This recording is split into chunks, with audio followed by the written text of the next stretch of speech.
going to go straight to Magpul. We're going to get it from the horse's mouth, so to speak. We're going to get it from the source. We're talking about the difference between muzzleloaders and then whatever else it is we possibly want to talk about on today's bonus. Well, not bonus. It's not a bonus episode. It's a special episode. Every episode is special. It's a special episode of Student of the Gun Radio. Stand by for education, enlightenment, enjoyment, and entertainment. He's not here to talk about your feelings. He's not here to say what you want to hear. He's here to say what needs to be said. Ladies and gentlemen, and children of all ages, please welcome your host, the pimp hand of America, Professor Paul Markle. All right. You guys want to know what's new with Paul Markle? You do. All right. Good job. Good job. I got a new amp. Yeah, I got a new amp for my angry guitar and for my not angry guitar. I got two guitars. I've got an angry guitar and a not angry guitar. The Jackson is the angry guitar. Jackson's the angry guitar. And the Les Paul is the not angry guitar. Like Spike Jackson? Yeah, exactly. Roland, Are you more amp? Paul or are you less Paul? Yeah, I am more Paul. So I got a Roland, an R-O-L-A-N-D, Roland. Get that thing rolling. Woo, there it is. There it is. Yep. Oh, sweet Buddha! I just found my amp online, and I actually did get a good deal on it. I paid half of what they're asking online for it. Of course, mine's probably mine is obviously an older version than this one. But I got a mine actually has more features than this one does. So there you go. I got a new amplifier, so I'm a happy camper. What did you say that little one that I got with the package was? Baby's first amp. Baby's first amp. Yeah, baby's first amp. Just enough to get you going, and then when you finally get to the point where you're like, oh, I want other people to hear my work, and then you go buy a new one. I want the neighbors to hear. That's when you want the neighbors to hear. Yeah. So, no, I did what a lot of you guys do when I got my first. Well, it wasn't my first guitar, but my first recent one. I went online and I bought the combo package. Bought the combo package where you get the guitar and the case and the cord and the, yada yada and baby's first amp. And did you get the like spicy combos or the cheesy ones? I got the baby's first amplifier. They give you these little. It's a practice amp, but it doesn't take very long to blow that speaker out of the practice amp. So. Anyway, so now that it's cold and cloudy and yucky outside, I'm just going to stay inside and make noise. And Miss Nancy is going to go somewhere else while I'm doing that. Yes, indeed. So, no, it's all good. It's good stuff here. You gotta, and I'm going to tell you guys right now. I didn't mean to say this, but. If you're frustrated and angry at what's happening to your nation, you should be. That is, you're rightfully so. Anger is not a sin. Anger is not a sin. It's a natural human reaction. But it's also not a strategy. You can't stay angry all the time. You need to find something to do to alleviate that mental stress. And whether that is playing an instrument, you probably won't be gardening right now, or maybe you will. I don't know. Playing an instrument, something to get your mind off it. Reading a book, diving into one of the classic pieces of literature. Did you cry when Odysseus' dog died? I definitely cried. Did you feel that? Did you feel that in your heart? Yeah, You're like, poor guy. I had to go back and read that sentence 3 times. I was like, did his dog just die? If I reached out and petted it and it recognized him, and then I'm gonna break up right now. That's messed up, man. One thing I learned from John Wick is that you don't mess with a dude's dog. That's right. You know where I am in the Odyssey right now? I'm at the 12 axis. And I remember that. I remember that from my youth. Mm. From the axe heads. They had to line up the axe heads and shoot the arrow through the eye. of the axe head. Yep. Yeah, I'm right there, right where they're setting that challenge up. I'm officially reset, and so I'm starting over at it's How to Read a Book is first, and then the Iliad, and then the Odyssey. So Yeah. in 4 months, I will be caught up with you. Yeah, I did. How to Read a Book last year at your house. Like, remember when we set up that blue canopy so I could go outside and not have sun on me? Mm-hmm. Yeah, I was reading How to Read a Book under that. I remember somebody once telling me that, why would you read How to Read a Book? I already know how to read. And then that same person that told me that read that book. It was like, oh, now I understand. It wasn't me, was it? Could have been. It might have been. It was me. I wouldn't say something like that. All right, so we are going to do a Q&A session if you have any. If you don't have any. Quality assurance is what we're doing. Yeah. Or we could do a FAQ. You could do a FAQ. You know how old FAQ is? FAQ goes all the way back to like America Online and stuff like that. Did you know the history of America Online? Apple actually paid this development company to come up with this chat for software, right? They contracted them to do it, but in the contract it said if they, as Apple, I'm pretty sure I'm speaking correctly because I just read this the other day, that if they bailed or canceled the contract or whatever, if they stepped out, that all of the software developed would transfer to the developer. The rights for the software would transfer to the developer, right? That's smart. So Apple, they're like, hey, do this for us. Come up with this chat conversational software program. And so they started working on it. And then Apple's like, you know what? Never mind. We don't want that. Forget it. Cancel the contract. And so the rights reverted back to the developers, and they created this little thing called AOL, which is nothing now, but 10 years ago, it was big for a little while. Yeah, it made somebody some money. It's interesting because I've learned a lot about development and the development process over the past 8 months or so. And I would say probably 90% of software that is developed never goes to market. It's just worked on and worked on and worked on, and it doesn't actually ever launch. And for one reason or another, it could be because the people don't think it's ready to launch. It could be because the company changes gears and they just spend a bunch of money on the development, but they want to go a different direction now. I was like, man, can you imagine as a development team spending time and effort on a project and then never launching it? And people say, you know what, never mind, forget that. Yeah, it's like, excuse me, I just spent my time and effort on this thing. I really want to push it live. 100 man hours making this happen. Nah, don't worry about it. Yeah. Well, as long as you get paid. You guys, you old guys, you young guys don't have any idea about this.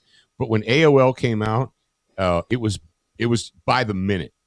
It was like the original cell phone plans. I remember that. Yeah, it was by the minute. And you would get a 3.5-inch trial disc. Yeah. When you bought a computer, right, in like 1994, 95. Well, then they started giving away the free trials. And you would get, then it went from the discs to CDs. Mm-hmm. And you'd go to your local Best Buy, and they'd have a great big bin in the front of the store. Free trial, AOL, take one, right? And at first, they were doing it by hours, like free this many hours free. And then this and then that. And then it got to the point they had to change it because they had to keep making it seem like it was a better deal. So right towards the end, because it was 30 days. It was a 30-day trial, right? So first they did 2-week trial, I think, and then they did a 30-day trial. And then people were like, whatever, 30 days doesn't mean anything to me. So then they're like 40,000 minutes of free, right? And they're like, 40,000 minutes. They're like, yeah, that's 1 month. So whatever. But, it's all in the way you position the offer. That's right. 40,000 minutes free. And you kids out there, you're like, you paid for your internet by the minute? Yeah. Yeah. In the olden days, kiddies, it's when you signed on, because you weren't always signed on. Your computer wasn't always on, wasn't always signed on the internet. The minute you signed onto the internet, the clock started ticking. And then if you had a plan, like our plan in Ohio was probably like 1 hour or 5 hours for X, and then everything over 5 hours, everything over 10 hours is this, right? Could you imagine being billed by the minute now? And the crazy thing is the speed was way lower. Yeah. So if you wasted your minutes trying to download a picture, and Lord help you if you tried to download a video, like a 30-second video would take 10 minutes. Jeez. At least to appear on your screen. It was to the point where I would have a paper if I wanted to open like a video. When YouTube first came out, if you wanted to watch a YouTube video, you had to click it and it would start buffering. Now, I will say this. That was kind of better because what you could do was you could buffer a bunch of YouTube videos and then get disconnected. Is he leaving? He's waving at me. I don't know if he's in my attention or if he's leaving. Oh, he's leaving. Okay, bye. You could load a bunch of YouTube videos and then disconnect from the internet. Is that how that works? Yes. It used to be. Because once all that data was there, it was there forever until you reset the page. Yeah. But also, if you got a phone call and you lost your connection. Well, I'm not talking that old school. I'm not talking that old school. I'm talking like 2008. It would just go away. Yeah. It would go away. Zach, you got the Warrior of the Week stuff queued up? Oh, yeah, sure, probably. I don't know. Yes, All right, I do. weirdos, let's move into the Warrior of the Week. We got probably 10 more minutes, and then we got an interview with our buddy from Magpul. Hi, Doug. John from Magpul.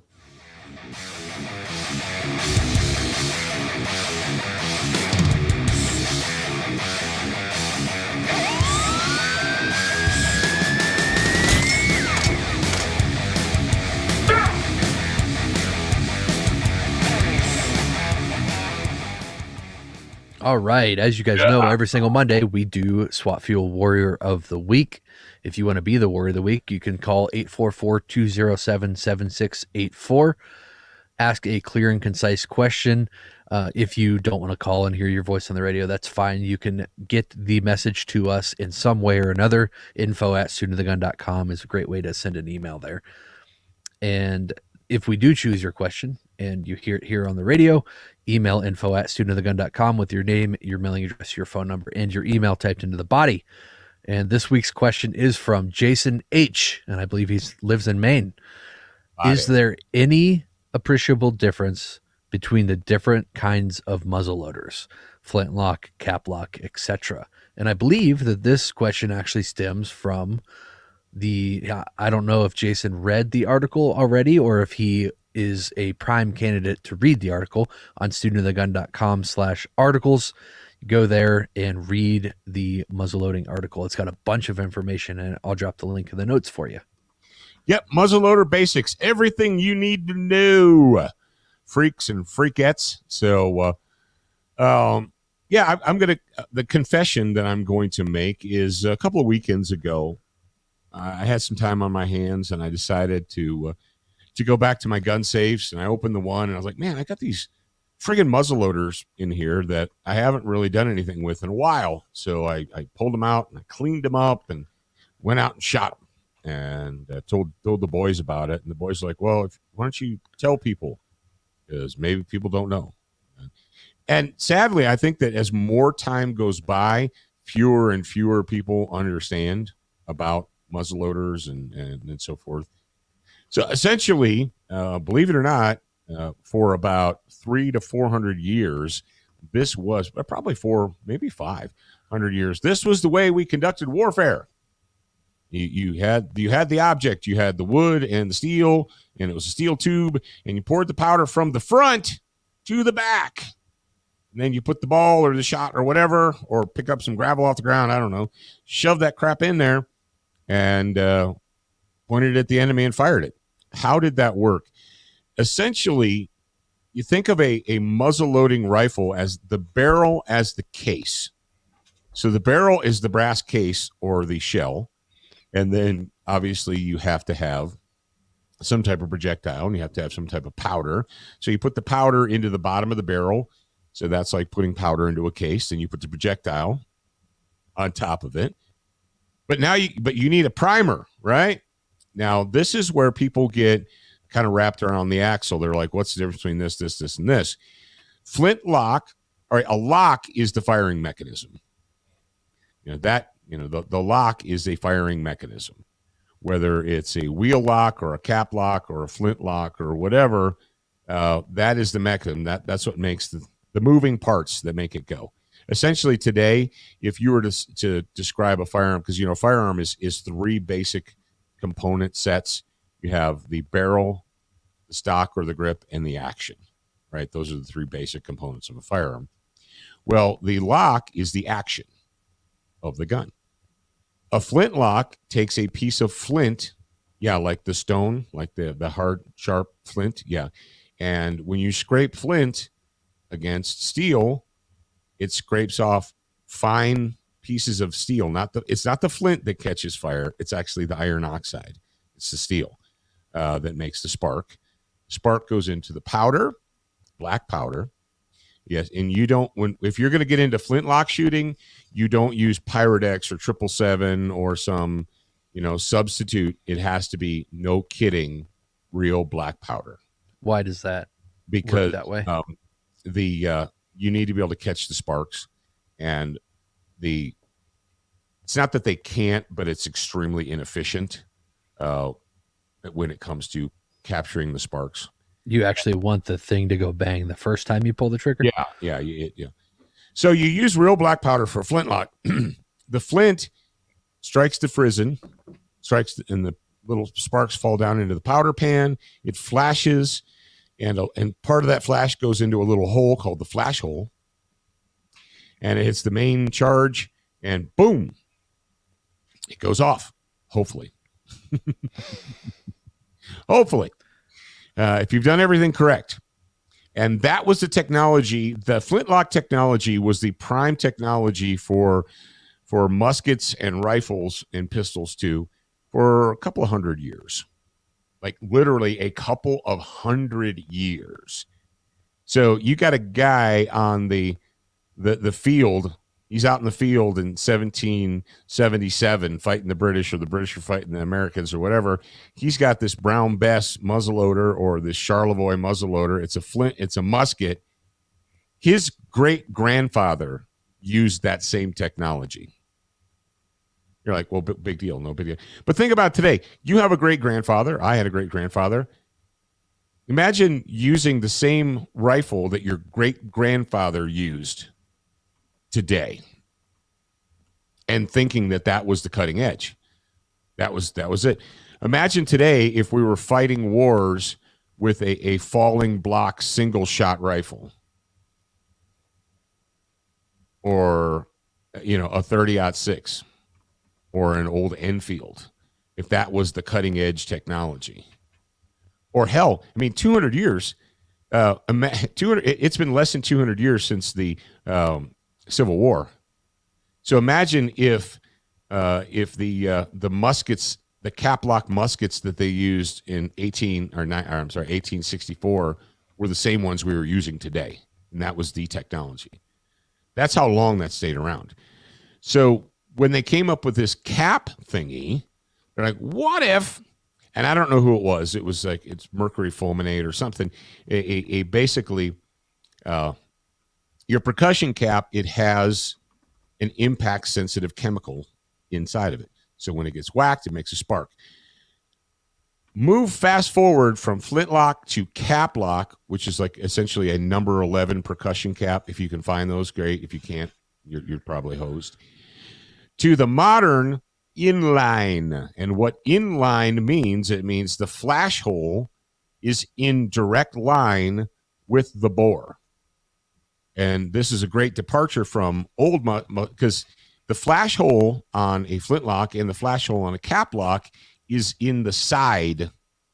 So the flash that's entering the barrel is coming from the side, right? Makes sense.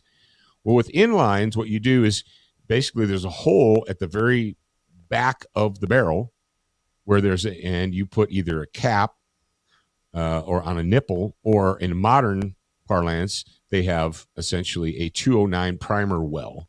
And a 209 primer, for those of you that don't know, is a shotgun primer, a 12-gauge shotgun primer. You put a 12-gauge shotgun primer in that, You close the action, you cock a hammer, press the trigger, a firing pin smacks that 209 shotgun primer, makes a great big spark. It goes into the powder, boom, and your bullet goes downrange. And then you reload and do it again. So, yeah, there is a definite difference between a flintlock, a cap lock, and an inline. Right now, what I'm discovering, because I wasn't really paying a lot of attention to muzzle loading the last year or two, is everyone in the world apparently bought up all the freaking number 11 percussion caps. Go online, and everywhere you go, doesn't matter, out of stock, Brownells, Midway, Natchez, Shooting Supply, everybody out of stock. You know why, Jared? Why is that? Because those are made by the same companies that are making cartridges. Oh, I thought you had gotten a long insight into it. No, it's that is what it is. Okay, cool. Yeah, the CCI makes caps. Remington makes caps. So the same companies that are making 22 rimfire, that are making primers for pistol primers, rifle primers, shotgun primers, those are the exact same companies that are making percussion caps. So if you're CCI or Remington or whomever, you're like, we could either make small pistol primers for the back order of 18 billion rounds of 9mm we have, or we could retool up and make muzzleloader primers. What are we going to do? I guess we're going to go ahead and make the small pistol primers for this 18 bazillion round back order of 9mm.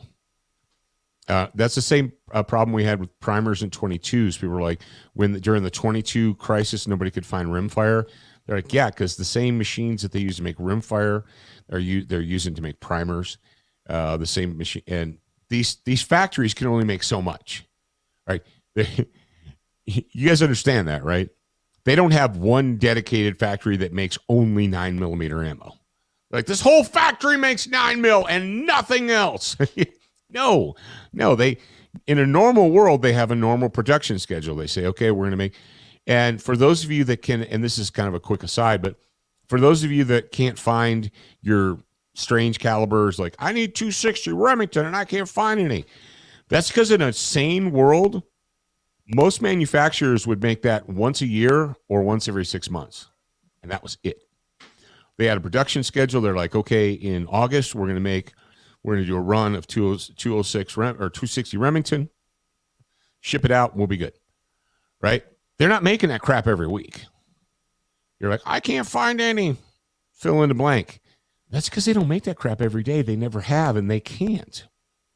You're like, well, they should take out multi-billion-dollar loans and make the ammo for me. Yeah. And then when the bubble bursts, then they're stuck with a multi-billion-dollar loan, and they go bankrupt. They're not going to do that. Remington's already in enough trouble. So, yes, there is an appreciable difference. If you're going to shoot a flintlock, the good thing about a flintlock is you don't have to buy caps. All you have to have is the powder. You mean, what do you mean? You mean, no, you don't have to buy percussion caps or primers or anything, because your ignition device is a flint.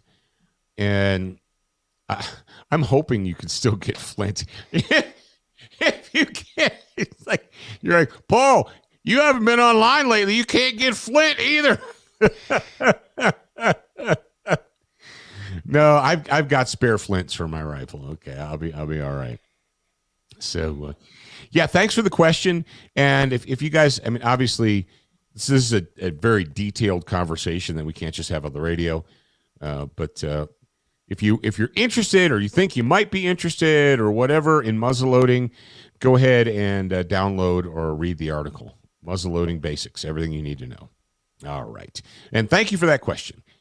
Duracoat, why? Because life is too short to have an ugly gun.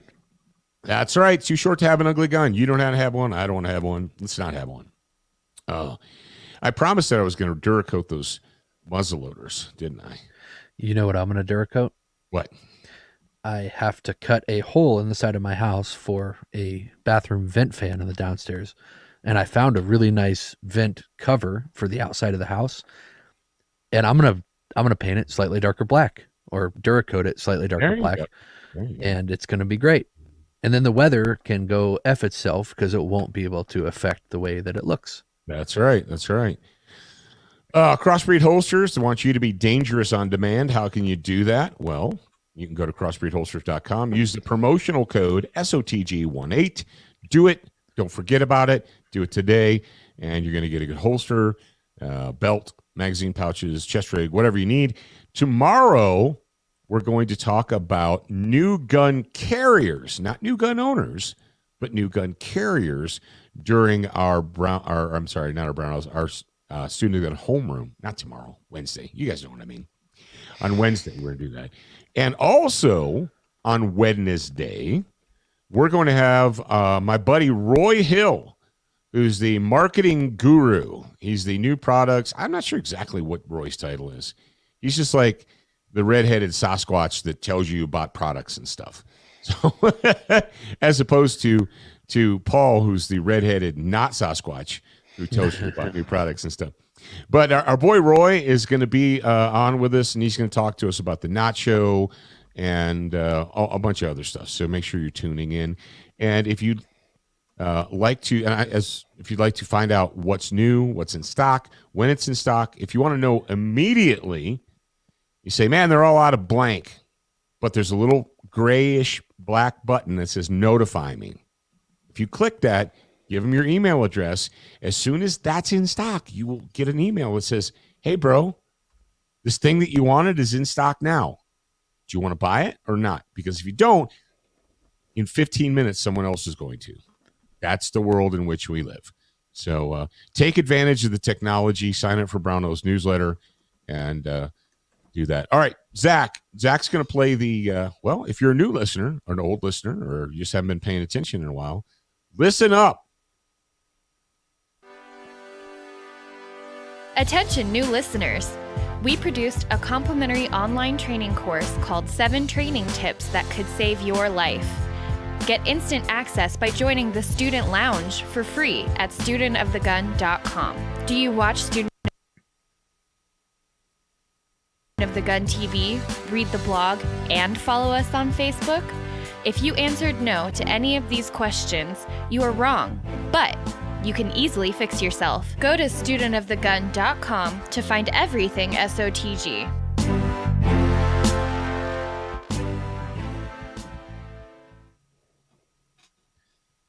All right. So as we promised in the show description, we're going to have an interview.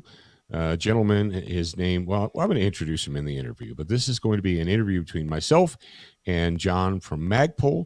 So pull up a chair and listen.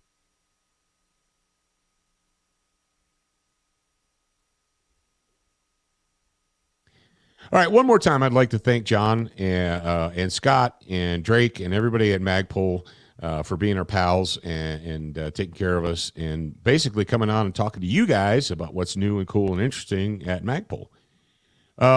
Boys, are there any questions? Do we have any questions to close out the show? Negatory. That's what I've seen. Well, there was the one. Jared, did you see the political one? No, I didn't see it. From Francis Joseph.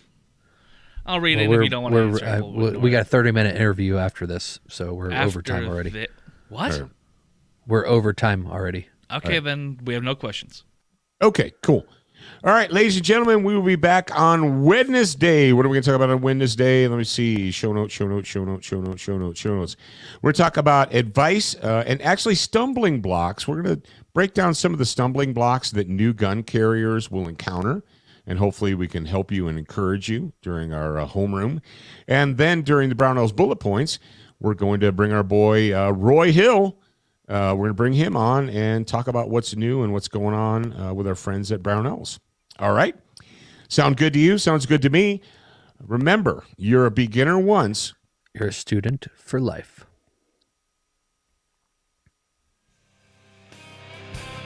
We appreciate your reviews. If you haven't left a review or updated yours recently, head on over to Facebook, iTunes, Stitcher, iHeartRadio, or your favorite podcast player to voice your opinion. Don't forget to join us at the Student Lounge, a place for like-minded individuals to learn, connect, and support each other. No chicanery will be tolerated. Remember to check studentofthegun.com daily for new, free content and giveaways. Watch, listen, read, shop, and connect at studentofthegun.com. Are you a social butterfly?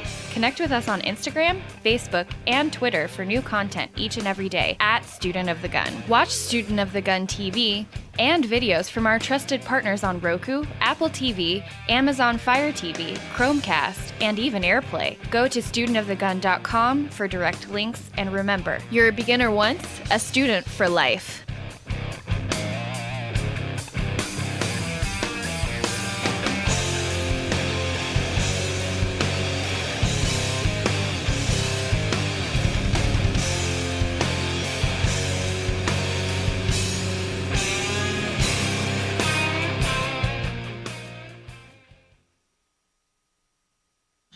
All right. So do we want to take a little intermission, or do we get right into it? Yeah, just take a quick break. Let me stretch my legs, All right. and we'll come back and do part 2. All right, so guys, we'll be back in about 5 minutes, and we will see. 5 minutes is good. We will see you then.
All right. Oh, Jared, I just sent you a text message with a copy of the article that Oh, excuse me. Mark Walters wrote. It's in Ammo Land today. Walters? Yeah, Walters. Okay, I will read. This is what he and I talked about last week on the radio. About, does owning a gun make you a de facto patriot? No, it doesn't. Because people are still, even despite the evidence to the contrary, people are still like, the more people that own guns, the better it is for all of us, because that means we'll have more freedom, and we'll have more freedom because more people own guns. We've already established this. Do you like liberty? Is that your main goal? Then you're welcome. If not, then like toys, probably go figure out what your goals are. Yeah.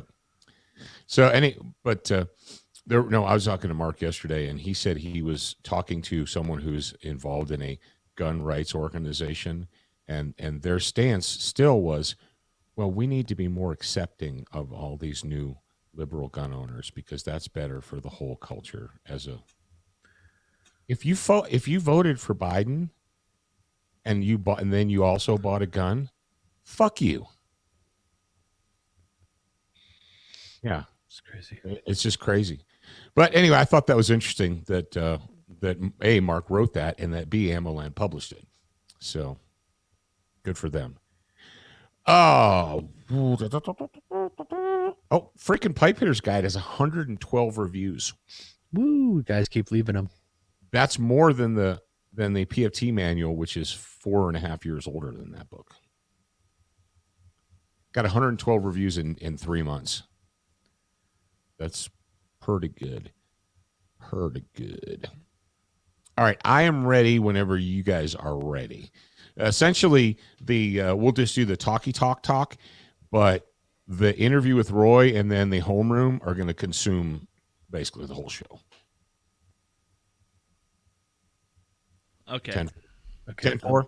Yeah. Yeah, almost ready. Hold on. I found some issues that I had to fix with the Legion of Michael.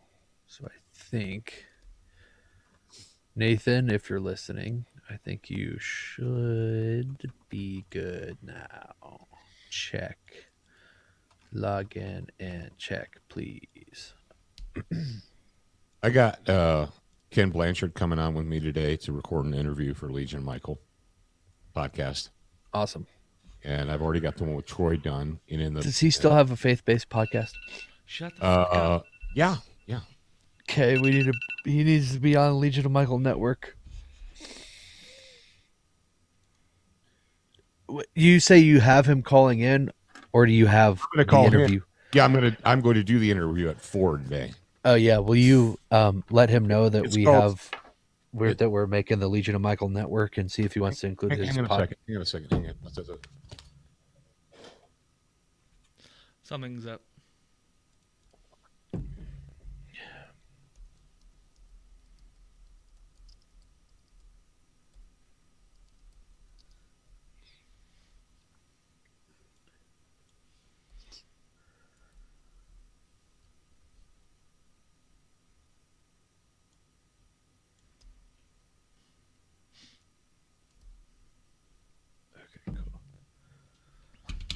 Shit. Huh? I dropped my mouse. Ow. What was that? Did you hear that? Yeah. What the fuck was the that? door. That was a really loud... Did you slam the fucking door?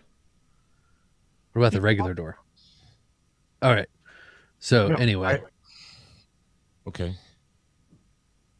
No, I heard a noise upstairs. I heard a noise like a door slamming or something. Oh. And I'm home alone. Oh, okay. Oh. I think it was Goki jumping off a chair. Damn Goki. Oh. But yeah, like between us talking, I heard this banging noise. I'm like, what the fuck was that? Turd. Anyway, so yes, he has the Speak Life podcast with Ken Blanchard. Is he on a network already? I doubt it. Okay, let them know about the Legion of Michael network when you're on the phone.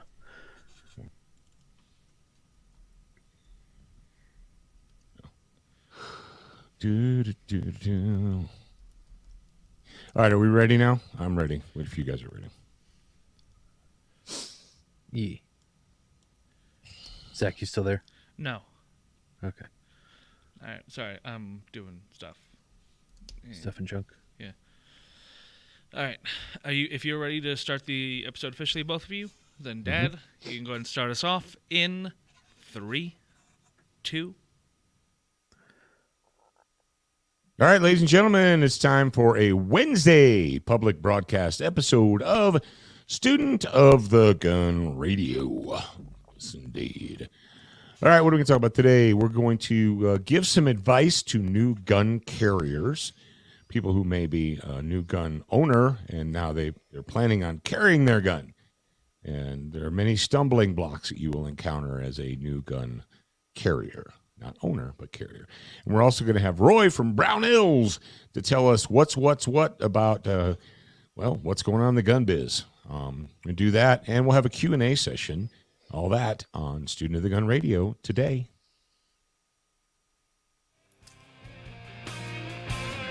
Stand by for education, enlightenment, enjoyment, and entertainment. He's not here to talk about your feelings. He's not here to say what you want to hear. He's here to say what needs to be said. Ladies and gentlemen, and children of all ages, please welcome your host, the pimp hand of America, Professor Paul Markle. All right, let's do this. So, if you have any cues, we will try to get to them at the end of the episode. Q&A session at the end. If you're watching live on Facebook or YouTube, or if you're live on the Discord channel, which I know many of you are, you can check that out. We're going to jump, I guess, right off the bat. Like I said, we're going to get our boy Roy from Brownells. We're going to get him on the phone, and that is going to be our Brownells Bullet Points for the day. Zach, do you want to do the musica and then start the interview after that? Yeah, that sounds good to me. All right, so Zach's going to do the musica, and then I'll talk to Roy.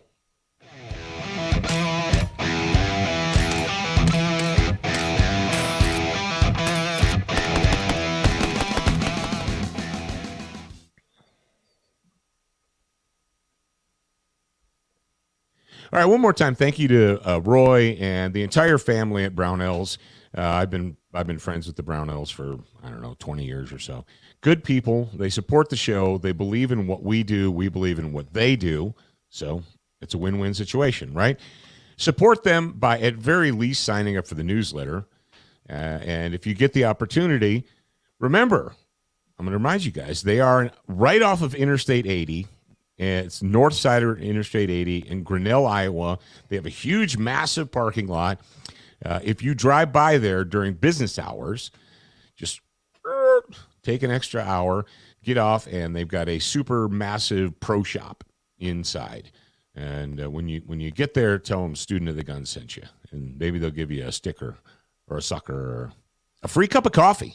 Yeah, you can get a free cup of coffee when you stop in at Brownells and say Student of the Gun sent you. All right, so the next person that does that goes there and says, hi, Student of the Gun sent me and said if I mention them, I could get a free cup of coffee. I want to know. So we will know. I want to know, all right? All right, so moving on, Duracoat, because life is too short to have an ugly gun. Yeah, that's right. It's too short to have an ugly gun.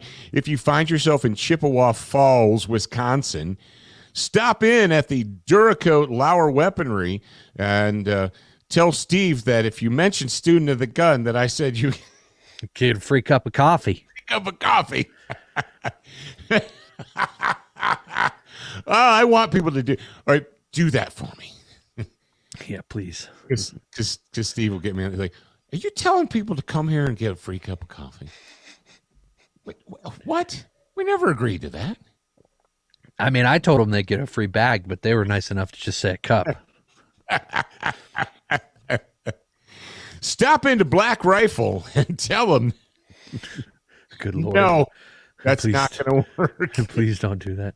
Actually, Oh, I don't know. I don't care. It's not going to hurt me. Yeah. The worst they can say is no. Yep. Tell that Paul Marco guy we're not giving away coffee. Bad. Yeah. Bad guy. But go to DuracodeFirearmFinishes.com and get basically any color you can possibly imagine to make your ugly gun look not ugly anymore. If you'd like to also get a kick in your pants, go to SWATfuel.com, use the promo code SOT, order some 9mm plus P. That'll give you the extra energy you need for that extra kick in the pants that you need. What was that All code right, again? sound good? Kick in the pants. What was that Kick code in again? the pants. Don't you ignore me. I know I'm not muted. All right, so it is time for Zach to play the Wednesday. Am I muted right now? No, we can hear you. Okay, because I said like 4 things, and I got ignored every time. Nope, I did not. We did not hear you 4 times. I just Okay, heard you said you said the wrong code. SOTG is the code. There you go. What did I say? SOT. Yeah, you said use the code SOT, which is not a thing. SWATfuel.com. Use the promo code SOTG. Now that we've vamped a little bit, Zach should have the stuff ready. There you go. ShopSOTG.com is the perfect place to go if you are a student of the gun. Whether you want to expand your brain, increase your marksmanship, or help keep your family safe. All that, plus the pimp hand brands that you love. ShopSOTG.com has almost anything that an American patriot would want. Education, enlightenment, and entertainment, and we're open 24/7. Check out ShopSOTG.com today and see for yourself. Yes, indeed. That is what you should do. That is what you should do. You should do that. All right. So now it is time for us to dive into our Student of the Gun Homeroom. Student of the Gun Homeroom is brought to you every week by our boys at CrossBreed, our boys and girls at CrossBreed Holsters, and they want you to be dangerous on demand. One of the ways you can be dangerous on demand is to carry your gun on your body, and they're all about helping you do that. So if you go to crossbreedholsters.com, use the promotional code SOTG18. Use that promotional code, and you will save yourself some money, and you'll be a happy, happy, happy camper. All right, Zach, play the music.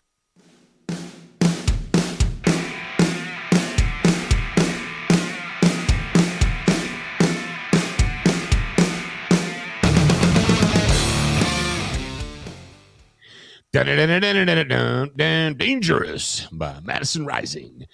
We want you to be dangerous on demand. All right. In order to be dangerous on demand, you say, well, I bought a gun. All right. Awesome. Congratulations. You now own an object. Where is that object? It's locked in the safe where it's supposed to be. Okay. Well, that's great. You own an object, and it is locked away under lock and key, and yay, you are now safe and ready to face dragons. No, you're not ready to face dragons and monsters, because the fact is, if that thing's locked away safe and you don't know what you're talking about, you are never, ever going to get a memo or a postcard or a text message. Bling. What's that? Hi, I am a criminal a-hole, and I'm going to bust into your front door in 3, 2, 1. Bam! Hang on a second. Let me run upstairs to the second floor, find that one weird-looking key, and no. We're dangerous on demand by actually having the object, which is a firearm, attached to our body. How do we do that? Well, number one, you need to get. Now, I know this is kind of self-serving because it's CrossBreed Holsters, Student of the Gun Homeroom. You need to have a quality holster. Now, if you're a new gun owner, and I know there's a lot of you are, and you went to the store, you went to the gun store, and you said, hey, I just bought this whatever, fill in the blank, and I need a holster for it. And the guy's like, oh, over there, there's a rack over there of holsters. And there's a whole display of black stitched nylon holsters. You know, once, and it says the number one fits the blank, and fits the Glock and the Smith and the Ruger and the Canic and the Sig and the da. And the number 2 fits the J-frame and the LCR and the derpa. You're like, well, great. That's awesome. That I'll just get the number 1 because it fits 12, 20 different guns. You think that because you're a new guy. Here's the reality of the situation. Can you stuff a gun in that thing? Sure you can. You can stuff a gun in that thing. Is it going to hang off of your belt like a dead albatross? Yeah, it's going to. Ladies and gentlemen, when it comes to buying a holster for a handgun, number 1, one size fits all is Babytown Frolic. It's kindergarten. It's a dust cover. What you're buying is a stitched nylon thing to keep the dust off of your gun. That's what. Now, we do need to go backwards a little bit and let people know that the first step is realizing that there are no more naked guns.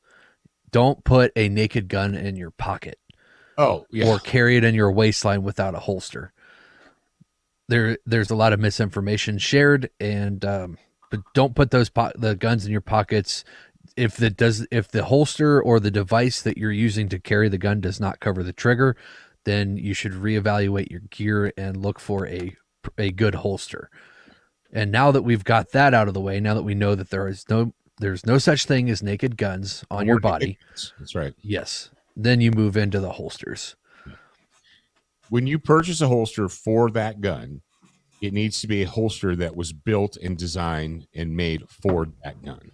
Like molded for that gun. Molded for that gun. If you buy a SIG, Whatsits, or if you buy, you bought a Glock G48, or you bought a Canic TP9 subcompact, or whatever, fill in the blank.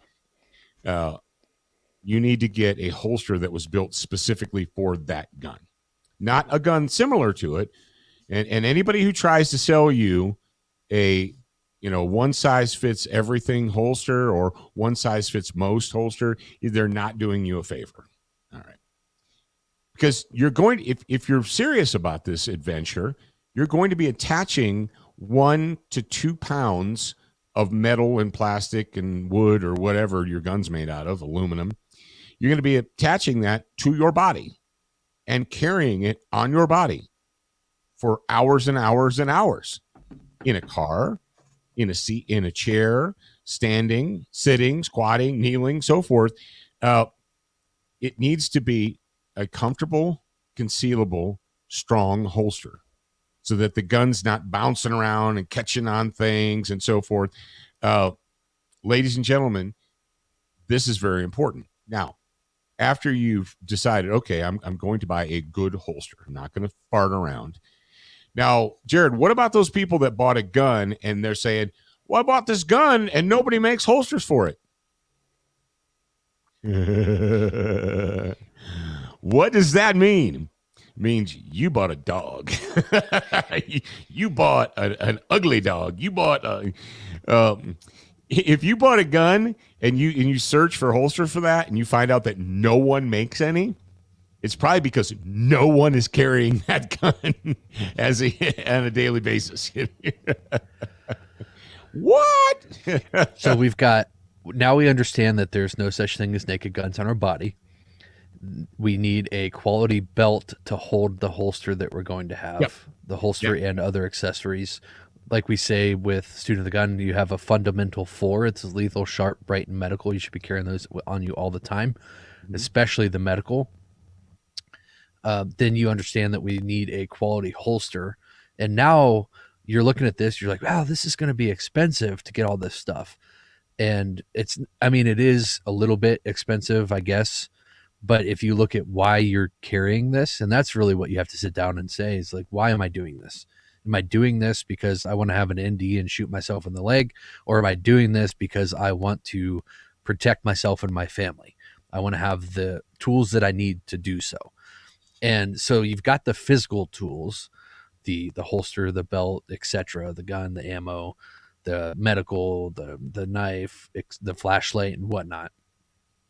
You've got all that stuff, but you also need the mentality that if the time comes that you've got to use these things, or when the time comes that you've got to use these things, that you're going to be able to do so mentally. And that's where training comes in, I believe. Yeah.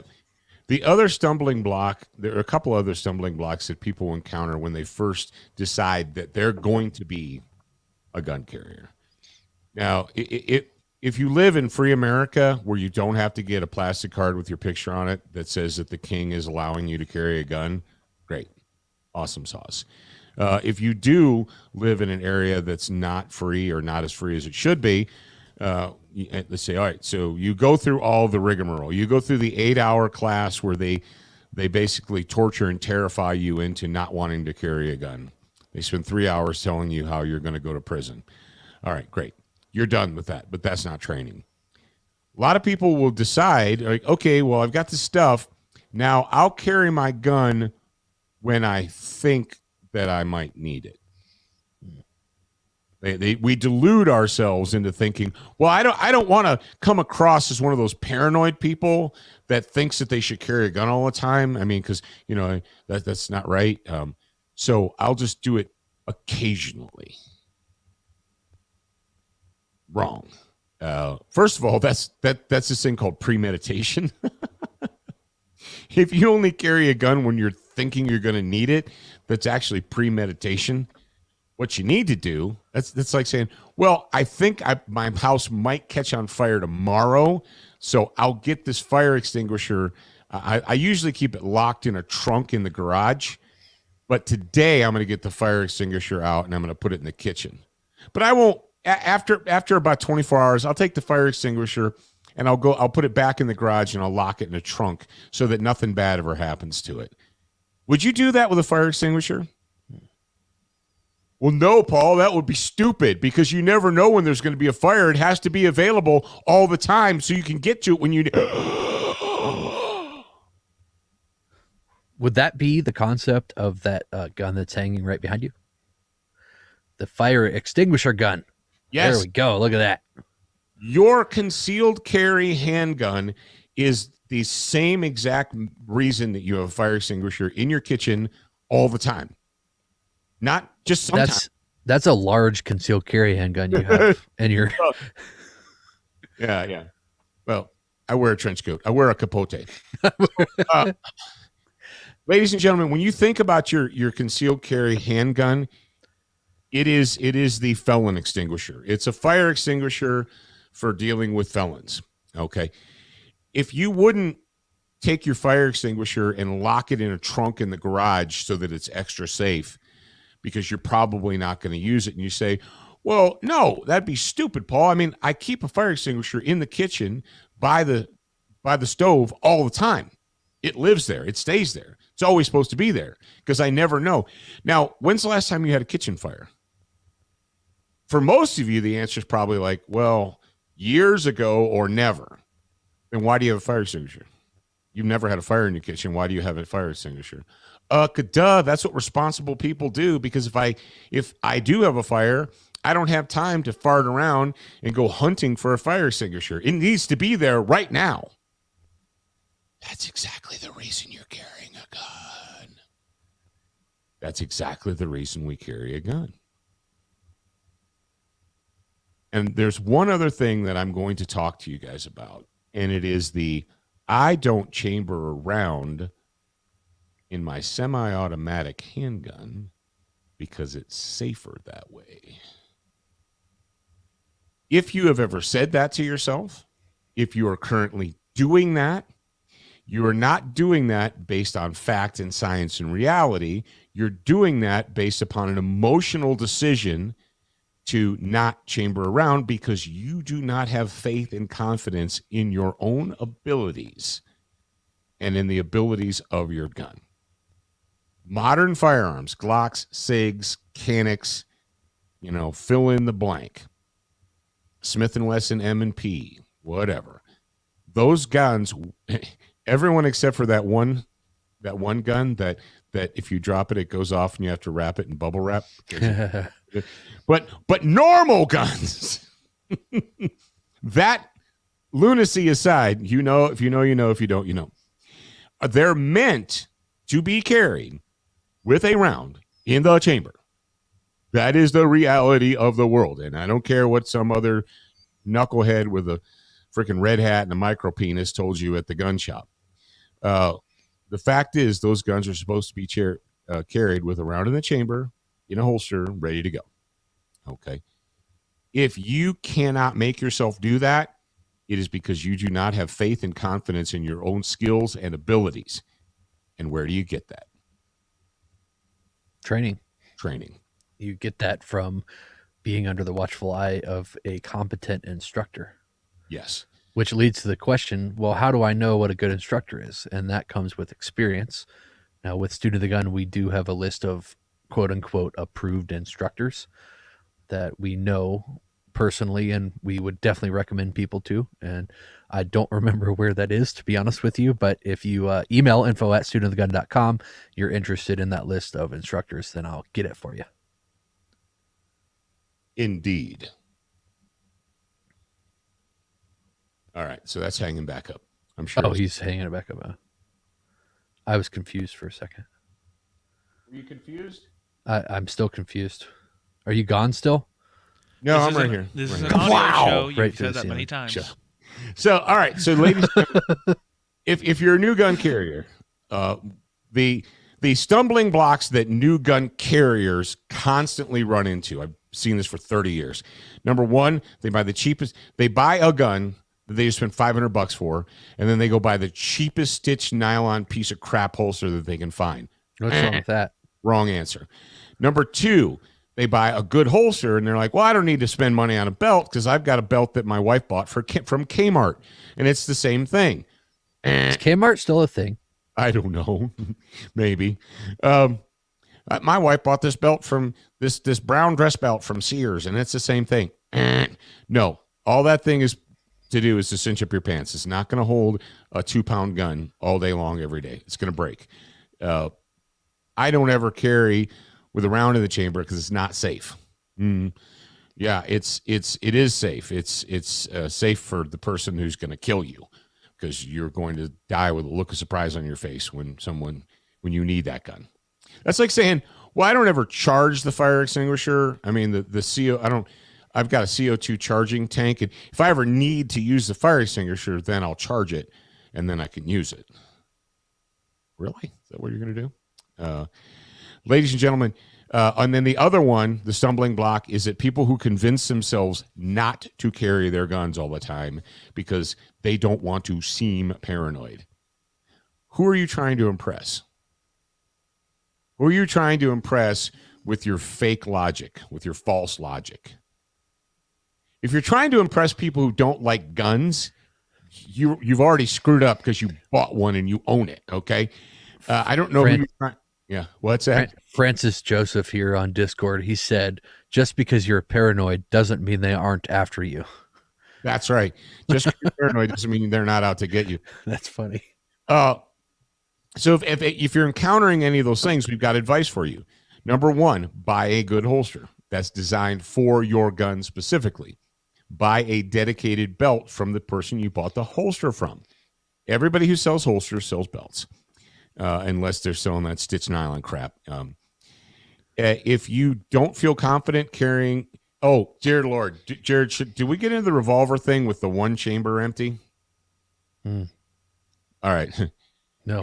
If you're carrying around a revolver with an empty chamber because it's safer that way, please stop. Please go to a class. Go to a training class. Please, please, please, please. I'm begging you. I'll give you a nickel. And then well, I don't carry it all the time because I don't think I need to. That is no different than saying, well, I get in my car and sometimes I wear my seatbelt and sometimes I don't, just depending on my mood, Like, well, when are you going to get into a crash? When is someone going to miss the stop sign and smash into you? Well, I don't know. How would I know that? I have no idea. I just be driving around, somebody clips through a red light and smashes me. Exactly. No one's going to send you a memo or a text message and say, hey, P.S., you're going to need your gun tomorrow at 8 a.m. or 9 p.m. or whatever. Just do it. If you're committed to the process, committed to being dangerous on demand, then be dangerous on demand. If you can't make yourself do it, if you're psychologically unable to, sell the gun or give it to a friend or something. But if you're playing this weird game where every once in a while I will, but most of the time I won't, then eventually you're going to end up needing it and not have it, and there you go. All right, so that is the homeroom for today. Student of the Gun Homeroom, brought to you by CrossBreedHolsters.com. Use the promotional code SOTG18, and you will not be disappointed. All right, Q&A. We got a Q&A from Doug on Discord. Yep. Mr. Arnold we have here. Yep. His question is, where did you get your capote? My capote. The one I have, I got for Christmas from my wife, who commissioned somebody to make it for me. Yep. I can't remember the name of the company, but it is in Ohio, I believe, is where they're based. Yep. And they do the Western United States tour every year. And they go to the trading posts and whatnot. But you can commission them, and you can buy a wool blanket, or you can pay an extra fee to have them weave that blanket, stitch that blanket into a capote instead. It's not cheap. If you're looking for, I would say that it's not expensive either for what you get. Well, there's that. Now, these folk, I'm going to give them a free plug. So these folk decided, after my wife went and got me a custom-made capote, that they would go ahead and put these on their website. Sportsmansguide.com has these are they're not handmade. They're made in a facility somewhere. I need to make sure that we're clear that the capote that Dad has is not from Sportsman's Guide. No. He's just saying that after he got his capote, that Sportsman's Guide's put theirs on sale. Yeah, after I got my handmade custom one, we got a catalog from Sportsman Guide saying, "Hey, look what we've got in stock." It's like, you jerks. But this one is not. It's the one you get from Sportsman's Guide is not an individual, unique, one of a kind like mine is. Mine is a unique, individual, one of a kind. And the one from, Sportsman's Guide is a wool blend. It is not 100% wool. It's a wool blend with a liner. But if you're just looking for something that you can get your hands on right now, because obviously if you buy a custom one, it takes a while, and you need to send them all the measurements and this and that and so forth. And if that's what you want to do, awesome. But if you're just looking for something nice to wear around the campfire at night, then maybe this might be exactly what you're looking for. So there you go. Any other questions? I believe that is all. I believe that the jack, that the deadlift jack that you gave me for Christmas, Jared, is one of the greatest pieces of equipment that I've ever gotten. Dude, isn't that thing awesome? It's life-changing. You mean the It Tonka makes it so much faster. It's faster, and it's super tiny. Like a normal deadlift jack is pretty big, and Oh yeah, takes up. You have to find a place to store it. yeah. And- Normal deadlift jacks. Yeah, I used that at Kevin Hammond has one of those. He commissioned it to be done, and he got the Fighting Solves Everything vinyl put on it. And so when I was at his house on that trip, him and his family were nice enough to host us there, and he let me use his barbell equipment, and I used that. I was like, dude, this is amazing. So Yeah, it's simple, hard, and effective. it's simple, hard, and effective. That's It is all three things. Simple, hard, and effective. And it doubles as a paddle if you need, The if your war wife is club. not your wife, but if Tonga War a Club. wife, if somebody in the audience is naughty. That's pretty Almost. stout. Or you could use it as Samoan War Club. Oh yeah. If you need a Samoan War Club, there you go. All right, kids. I hope you enjoyed today's show. If you didn't, write to P.O. Box 405, Boulder, Colorado for a complete refund of today's purchase price. Make sure you send a self-addressed stamped envelope when you do that, okay? The address is refunds at P.O. Box 405, Boulder, Colorado. All right. And include a self-addressed stamped envelope, and we will send you a refund for today's purchase price. Yes. One of these days. There's got to be a dead letter bin filled at the post office in Boulder. And those guys are like, who in the Barfignugan are these people? And why do we keep getting these letters? Undeliverable, biatches. Either that or it's a business post office box and they get that and they're like, God bless a milk cow. Who is this? And they're throwing them away. I love it. I love it. Go to the post office in Boulder, Colorado, and tell them we sent you, and they'll give you a free cup of coffee. That's called a callback. That's a double-double. It's actually a triple-double because I did it 3 times. All right, ladies and gentlemen, if you'd like to join us tomorrow, Thursday, for a super special grad program bonus hour, well, how can they do that, Jared, if they want to do that? Is it magic or... It is kind of magic. You go to getsotg.com, and there's a couple different levels of involvement. You choose whichever one you want to be involved in. The undergrad level is the one where you get access to all of the extra bonus episodes and whatnot. So go to getsotg.com and choose the undergrad program. Join it. And I believe it's on. Let me just make sure that getsotg.com. I'm going to go there right now. There's a nice video at the top with some of our grad program members. I'm going to click this join now button. Yep, the undergrad level is still a $1 trial, and then it renews. If you decide to stay, it renews, obviously. And so you can go there, do that. It's super easy. Yes, and also there are 9, that's right, count them, 9 Patriot Fire Team educational videos that are available to you as a grad program member. Oh, yeah, that's one of the perks here, access to the Patriot Fire Team Educational Series. That's right. That's right. So if you're looking for some good information, some training and so forth, some stuff to fill your brain with, check it out. All right, ladies and gentlemen, that's it for today. You got your marching orders. Everyone's running around thinking, where can I go to get my free cup of coffee? We just named 4 or 5 of them. So there you go. Remember, kids, you're a beginner once. You're a student for life.